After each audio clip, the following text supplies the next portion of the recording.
Hey guys, Gizmodic here, and recently I was going through your comments on my Redmi 5 videos, and a lot of you guys wanted me to compare the camera of the Redmi 5 with the Xiaomi Mi A1. Now I know that the Redmi 5 is from a segment lower to that of the Mi A1, so it's not a fair comparison, but the Redmi 5 actually has the same camera sensor as to that of the Mi A1. So both of these phones have a 12 megapixel f2.2 sensor on the back, and the Mi A1 also gets a secondary sensor for things like portrait mode and optical zoom. So I've put both of these phones through various testing scenarios, and here's what I think about it. So when it comes to the performance in daylight, since both of these phones have similar sensors, the performance is quite similar as well. But then if you look closely, the Mi A1 has deeper colors and better contrast as compared to the Redmi 5. The Redmi 5 is not bad and it's almost as good as the Mi A1, but when you switch the HDR mode on, things take quite a turn because the HDR mode is a lot better on the Mi A1. It can get a lot more things into the scene, and the overall output is better on the Mi A1 when you switch the HDR mode on. That's probably thanks to the Snapdragon 625 inside the Mi A1, so it has more processing power for the HDR shots. One more advantage with the Mi A1 is the optical zoom and portrait mode, so you can take some really good shots. But then overall, in terms of the daylight performance, the Redmi 5 is not that bad either. It's almost as close to the Mi A1, but it doesn't get things like optical zoom and portrait mode, plus the HDR performance is not as good as the A1 either. Moving on to the indoor conditions, here again the scenario is quite similar. The Mi A1 produces a slightly warmer image with better saturation, but the Redmi 5 is not that far behind. It's very close to the Mi A1, but the Redmi 5 has higher noise levels as compared to the A1. And that's very evident when you zoom into the photos and have a closer look at them. But even then, the Redmi 5 is still doing a pretty good job.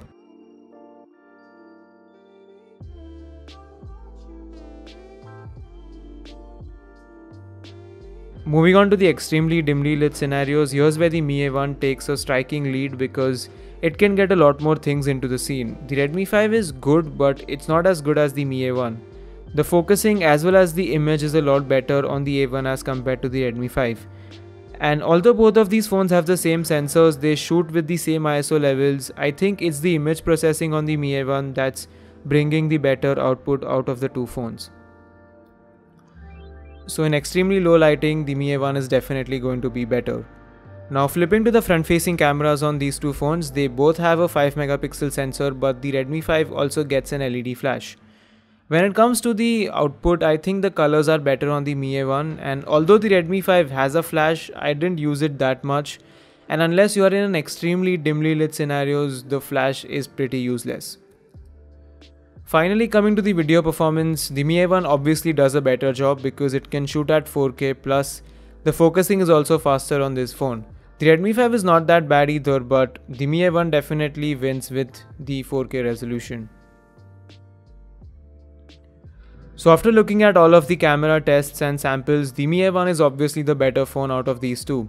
But then the Redmi 5 is not far behind, and you need to consider that it's from a lower segment than the Mi A1, so it's definitely doing a good job considering its price point. This makes me excited to see what Xiaomi would bring into the new Redmi flagship phones this year. Because the Redmi 5 is an entry-level Redmi phone, and if that can be this good, I do have quite a bit of expectations from the upcoming Redmi Note 5. So that was my camera comparison between the Mi A1 and the Xiaomi Redmi 5. If you guys liked it, then please share and like this video. I will be making a lot more videos about the Redmi 5, specifically a full review which is going to come by this weekend. So if you're new to the channel, then hit that red subscribe button and press the bell icon so that you don't miss out on that. And in case you're new to the channel and you haven't seen my Redmi 5 videos, I'm going to link them in the video's description, so make sure you have a look at it before asking any questions because I'm sure I've covered them in my previous videos. Anyways, that's it for now. Thanks for watching, and I'll catch up with you guys in the next video. Peace.